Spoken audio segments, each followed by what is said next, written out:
એક જાસકા ગામનો એક આરોપી છે શખ્સ અને કરબડિયા ગામનો એક ડાલાવાળો વ્યક્તિ રાવળ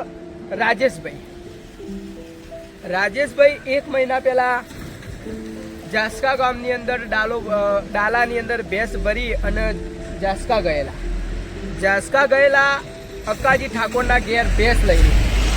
હવે અક્કાજી ઠાકોરે એમને બોળવી ફોસલાવી અને 15 દિવસ સુધી એમના ત્યાં ડાલો રાખી એમને ગોળ ગોળ ફેરવે જાય એટલે કે કીધું કે હું પણ એક સીઝર છું, તમારા કોઈ પણ ગાડીના હપ્તા ચડ્યા છે તો હું એ હપ્તા તમારે ટેન્શન લેવાનું નહીં. 15 દિવસ તો બરાબર, પણ 1 મહિના સુધી રાખવામાં આવી અને એમને ફોનથી સંપર્ક વારંવાર કરતા, મેસેજથી પણ સંપર્ક કરતા કે ભાઈ તમે ટેન્શન ના લેતા, તમારી ગાડીનું કોઈ થાય નહીં.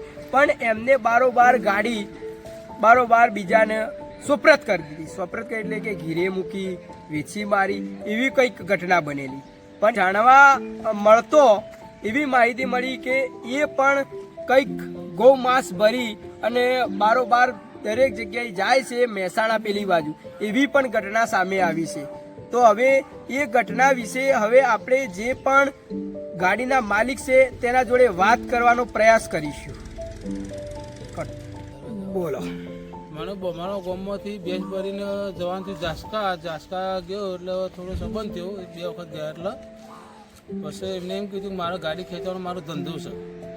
હવે મેં એમને વાત કરી કે મારા હપ્તા ચડી ગયા છે, એટલે મને કહે તું મારા ઘરે ગાડી મૂકી દે, કોઈ ખેંચવા આવે નહીં, બરાબર. પછી મારા હંગાત મહેસાણા 2 વખત બેંકમાં આવ્યા ટૂર કરાવવા માટે. હવે એના પછી મેં ફેવર કર્યું, 15-20 દિવસ ફેવર્યું, પણ કોઈ મને જવાબ આવ્યો નહીં. તો એક દિવસ કાલની 5 દિવસ એમના પહાણ ગયો કે મારા આજ ગાડી જુઓ.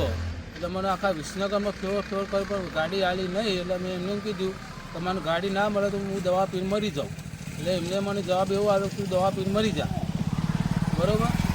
પછી મેં દવાની બોટલ લઈને ઘરે ત્યાં દુકાનથી નીકળ્યો. પછી મારા ભાઈબંધ તો મારા બાઇક ઉપર બેસે, એને તપાસ કરે મારા ખીચામાં કે આ કેમ ડટ્ટા આવા છે, કેમ ખીચો ટાઈટ કર્યો હતી. એટલે એને મારું ખીચું તપાસ્યું. એટલે મેં એને વાત કરી આખી. એટલે કીધું મારે આવું થયેલું છે. મેં કહે તું એવું કરે નહીં, એમ કહે ચાલ હેર મારા તબેલા